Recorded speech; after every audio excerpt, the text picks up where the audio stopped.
मेरे भाइयों के बच्चे ज़रूर कुछ न कुछ फरमाइश कर देते। उनका हमेशा का यही हाल होता। बुआ जी आते समय मेरे लिए नई ड्रेसेस ज़रूर ले आना, दूसरी की मांग होती। इस तरह की मांगे हर साल गर्मी की छुट्टियां आते ही भाइयों के बच्चों की होती, जिन्हें गुड्डी मायके जाते ही पूरा करती। मगर जब एक बार वह मायके गई तो बड़े भैया भाभी की बात सुनकर उनके पाँव तले की ज़मीन ही जैसे खिसक गई। बड़ी मुश्किल से दोनों का तलाक कराया। भाभी कह रही थी, और क्या, अगर तलाक नहीं होता तो क्या गुड्डी हमें इतना देती? देखना, बड़ी की शादी में कम से कम 10 लाख उससे लूँगा। भैया कह रहे थे, बदले में क्या देते हैं हम लोग? हर साल एक मामूली साड़ी पकड़ा देते हैं। वह इतने में भी अपना सर्वस्त्र लुटा रही है। हंसते हुए उसकी भाभी ने कहा तो वह जैसे धड़ाम से ज़मीन पर आ गिरी। सच में उसका शोषण तीनों भाइयों ने किया है। उसे याद आ गई 20 वर्ष पूर्व की घटना। उसके विवाह के लिए लड़का देखा जा रहा था। पिताजी तीनों बेरोजगार बेटों की लड़ाई व बहुओं की खींचातानी झेल न पाए और गुजर गए। फिर तो उसकी शादी के लिए रखे 5 लाख ये सब खूबसूरती से डकार गए। उसका विवाह उससे लगभग दोगुनी उम्र के व्यक्ति रमेश से कर दिया गया और दहेज तो दूर, सामान्य बर्तन भाड़े तक उसे नहीं दिए गए। यह देख माँ से न रहा गया। वे बोल पड़ी, अरे थोड़े जेवर और ज़रूरी सामान तो दे दो, क्या कहेंगे लोग? आप चुप रहें माँ, हमें अपनी औकात में शादी करनी है। सारा इसे दे देंगे तो मेरी बेटियों की शादी कैसे होगी? बड़ा भाई डांट कर बोला तो वह चुप हो रह गई। फिर तो गुड्डी ससुराल गई और उसके बाद उसकी पढ़ाई और नौकरी तक इन सबों ने कभी झांका तक नहीं। रमेश पत्नी को पढ़ाने के पक्षधर थे, इसलिए उनके सहयोग से उसने बीए की परीक्षा पास की। उसके कुछ दिनों बाद बैंक की क्लरिकल परीक्षा पास कर ली तो बैंक में नौकरी लग गई। रमेश पढ़ी लिखी पत्नी चाहते थे, परंतु कमाऊ पत्नी नहीं। अतः जैसे ही उसकी नौकरी लगी, उन्होंने समझाने की कोशिश की, क्या तुम्हारा नौकरी करना इतना ज़रूरी है? हाँ, क्यों न करें, इतनी औरतें करती हैं। फिर बड़ी मुश्किल से लगी है। उसने सरलता से जवाब दिया, फिर बच्चे होंगे तो कौन पालेगा? क्यों, दाई रख लेंगे। आजकल बहुत से लोग रखते हैं। मैं भी भविष्य की इसी छोटी सी समस्या के लिए नौकरी नहीं छोड़ सकती।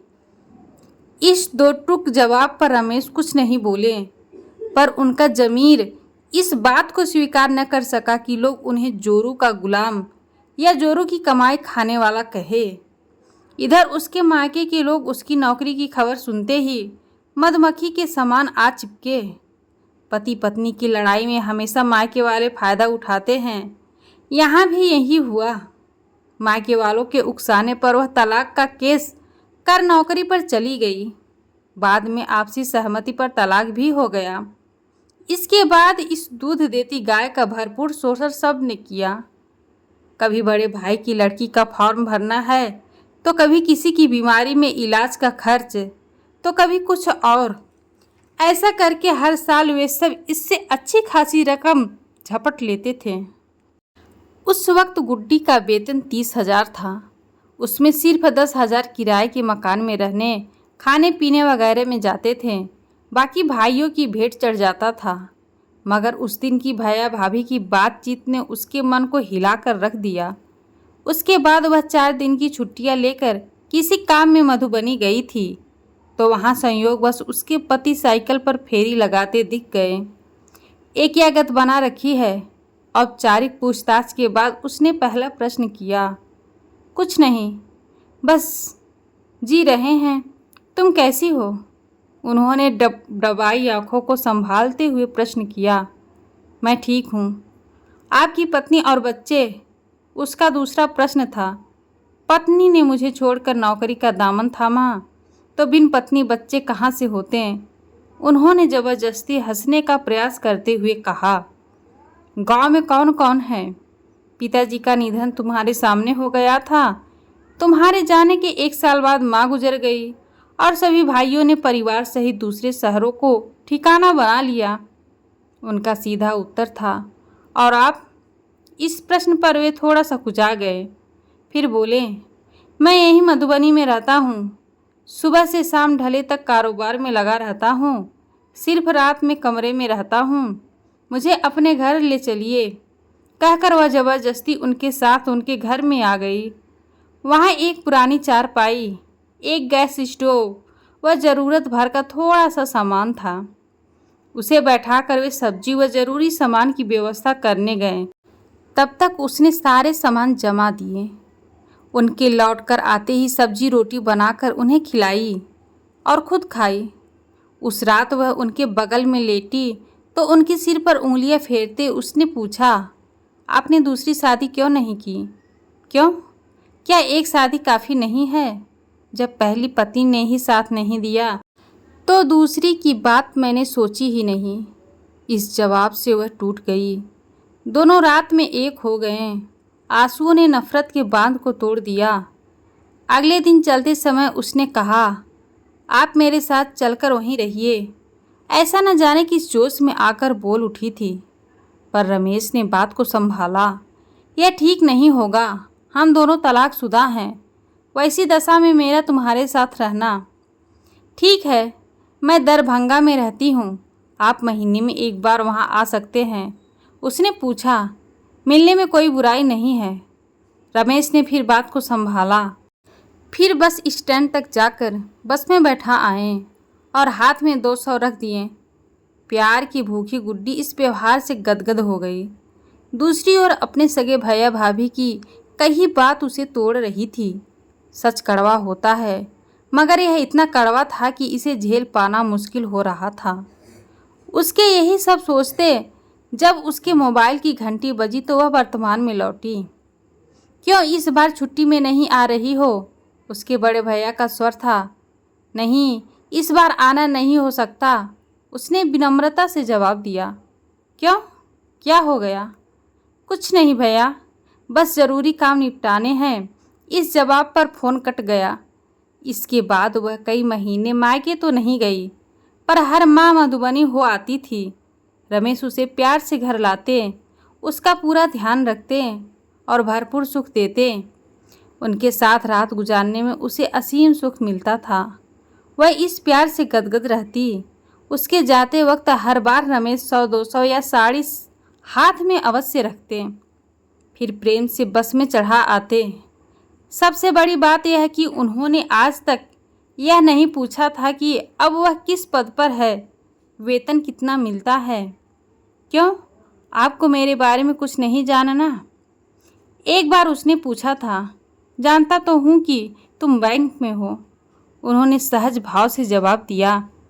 उनकी सबसे बड़ी बात यह थी कि वे अपने ऊपर एक पैसा भी नहीं खर्च करने देते थे, इसलिए स्वाभाविक रूप से वह उनकी ओर झुकती चली गई। एक दिन अचानक बहुत दिनों से मायके न जाने पर उसकी माँ, बड़े मझले और छोटे भैया भाभी साथ आए। मझले को मेडिकल में लड़के का एडमिशन कराते हेतु 1 लाख रुपये चाहिए थे। वहीं बड़े भैया बड़ी लड़की की शादी हेतु पूरे 5 लाख की मांग लेकर आए थे। इसी प्रकार छोटा भी दुकान हेतु पुनः 2 लाख की मांग लेकर आया था। उन सब की मांग सुनकर वह फट पड़ी। क्यों, आप लोग अपना इंतजाम खुद नहीं कर सकते? जो जब तब आ जाते हैं। मेरी भी शादी हुई थी, तब आप तीनों ने क्या दिया था? इस पर सब शक पका गए, मगर छोटा बेहयाई से बोला, हमारे पास नहीं था इसलिए नहीं दिया। तुम्हारे पास है तभी न ले रहे हैं। कुछ नहीं, पहले पिछला हिसाब करो, मुझसे जो लिया लौटाओ। मेरे पास सब लेन देन लिखा है। तभी उसके पति का फ़ोन आ गया। क्यों, क्या हुआ? कैसे हैं आप? बस 2 दिन से थोड़ा सा बुखार है। तुम्हारी याद आ रही थी इसलिए फ़ोन कर दिया।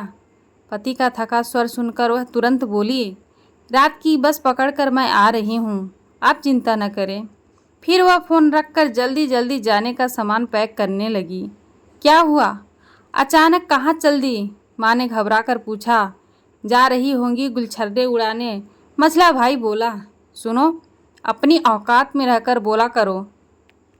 ये मेरे पति का फ़ोन था, यह सुनकर सभी की आंख फटी रह गई। तलाकशुदा पति से तेरा क्या मतलब? उसकी माँ बोली। माँ, मतलब तो शादी के बाद भाइयों का भी बहन की आमदनी या जायदाद से नहीं होता। पर मेरे भाई तो बहन को दूध देती गाय समझ पैसा लूटते रहे। जब वापस देने की बारी आई तो बहाने करने लगे। उसका यह रूप देख सब भौचक्के थे। और हाँ माँ, आप सब ने मिलकर मेरी शादी इसलिए तुड़वाई ताकि मेरे पैसे पर ऐश कर सके। बेटा, तुम गलत समझ रही हो। माँ ने फिर समझाना चाहा। सच क्या है माँ, यह तुम भी जानती हो। पूरे 5 लाख को पापा ने मेरी शादी के लिए रखे थे। इन तीनों ने डकार लिए थे। एक फटा कपड़ा तक नहीं दिया था। फिर 4 साल तक हाल नहीं पूछा। लेकिन जैसे ही नौकरी मिली चट से आकर सट गए। और तुम माँ होकर हाँ में हाँ मिलाती रही। यह कड़वा सच उन सबके कानों में शीशे की तरह उतर रहा था। आप लोग जाएं, क्योंकि मुझे रात की बस उनके पास जाना है। जब मेरा पूरा पैसा देने लायक हो जाए तो आइएगा।